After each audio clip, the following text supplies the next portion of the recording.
یہ ہری بھری پہاڑیاں، یہ شاداب وادی، یہ سہانا موسم، لیکن اس دلکشی کو تھوڑا سا کرے دیں تو اس کے اندر سے ایک خونی راز برآمد ہوگا۔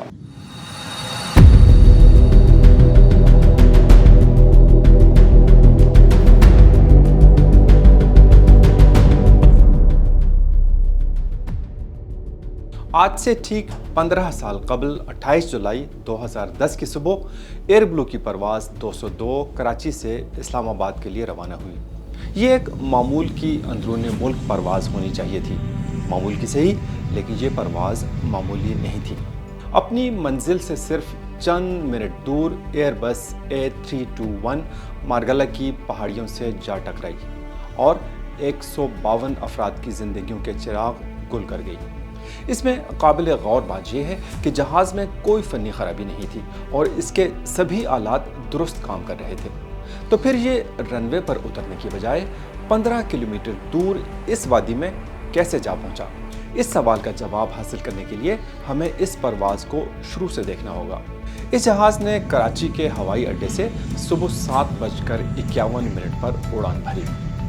اس پر 146 مسافر اور عملے کے 6 ارکان سوار تھے۔ جہاز کو تجربہ کار کپتان پرویز اقبال چودھری اڑا رہے تھے، جبکہ ان کے ساتھ معاون ہواباز منتجب احمد تھے۔ حادثے کی تفصیلی رپورٹ میں لکھا ہے کہ کپتان کراچی سے اسلام آباد کا سارا راستہ اپنے جونیئر کو جھاڑ پلاتے رہے، ان کی تصحیح کرتے رہے اور پورا 1 گھنٹے تک غرور بھرے لہجے میں ان کو لیکچر دیتے رہے۔ رپورٹ کے مطابق اس سے کاکپٹ میں ایک تناؤ بھرا اور غیر موزوں ماحول پیدا ہو گیا۔ فرسٹ آفیسر ڈانٹ ڈپٹ کی وجہ سے اعتماد سے محروم ہو کر کپتان کی قواعد کی خلاف ورزی اور غلطیوں کی بر وقت نشاندہی نہ کر سکے۔ اسلام آباد کے ہوائی اڈے پر اترنا آسان نہیں ہے۔ ایئرپورٹ کے قریب ہی پہاڑ ہیں، اس لیے یہاں اترنے کا ایک مقرر کردہ طریقہ کار ہے۔ پہلے پائلٹ کو آلات کی مدد سے رن وے 30 پر آنا ہوتا ہے، اس کے بعد خود ہی اپنی آنکھوں سے دیکھ کر رن وے 12 پر اترنا ہوتا ہے۔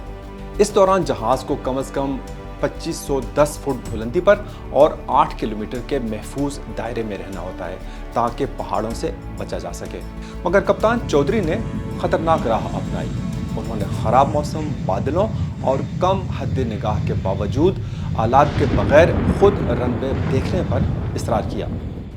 کپتان نے کنٹرول ٹاور سے بار بار دائیں جانب مڑنے کی اجازت مانگی، جو مسترد ہوتی رہی۔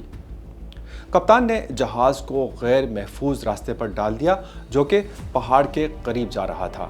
جب کنٹرولر نے خبردار کیا تو کپتان نے کہا، وہ جو کہتا ہے کہتا رہے۔ اب بات کرتے ہیں آخری 70 سیکنڈ کی، جو سب سے اہم اور سب سے ہولناک تھے۔ طیارہ جدید حفاظتی نظام سے لیس تھا جو زمین سے ٹکراؤ سے بچاتا ہے۔ یہ نظام بالکل درست کام کر رہا تھا۔ حادثے سے 70 سیکنڈ قبل پہلی وارننگ آئی، ٹیرین اہیڈ، یعنی آگے زمین ہے۔ اگلے 1 منٹ میں سسٹم نے 21 بار خبردار کیا، جس میں 15 بار پل اپ یعنی جہاز کو اوپر اٹھانے کی ہنگامی کال شامل تھی۔ اب فرسٹ آفیسر کو بھی خطرے کا اندازہ ہو گیا۔ وہ بار بار کپتان کو خبردار کرتا رہا، سر سامنے پہاڑ ہیں، بائیں مڑیں، سر زمین قریب آ رہی ہے، سر اوپر اٹھیں، بائیں مڑیں۔ مگر اس وقت تک پانی سر سے گزر چکا تھا۔ کپتان کے بھی ہاتھ پاؤں پھول چکے تھے۔ جب اس نے بائیں مڑنے کی کوشش کی تو غلطی کر بیٹھا اور اس نے ناپ گھمائی لیکن اسے کھینچ کر فعال نہ کیا۔ نتیجہ یہ نکلا کہ طیارہ بائیں مڑنے کی بجائے دائیں طرف یعنی سیدھا مارگلہ پہاڑ کی طرف گھوم گیا۔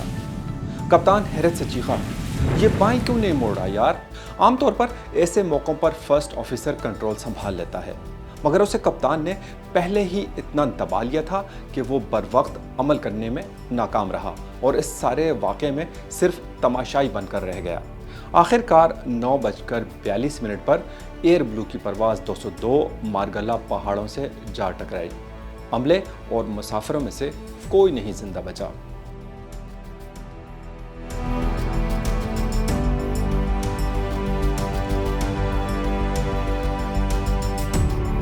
وادی میں جگہ جگہ جہاز کے ٹکڑے جلتے رہے اور بعض جگہوں پر جھاڑیوں کو بھی آگ لگ گئی۔ اس کے بعد سے اگلے کئی دن تک اس وادی میں جہاز کے ملبے کے ٹکڑے، مسافروں کا سامان، سوٹ کیسوں سے گرنے والے کپڑے اور دوسری چیزیں بکھری ہوئی ملی۔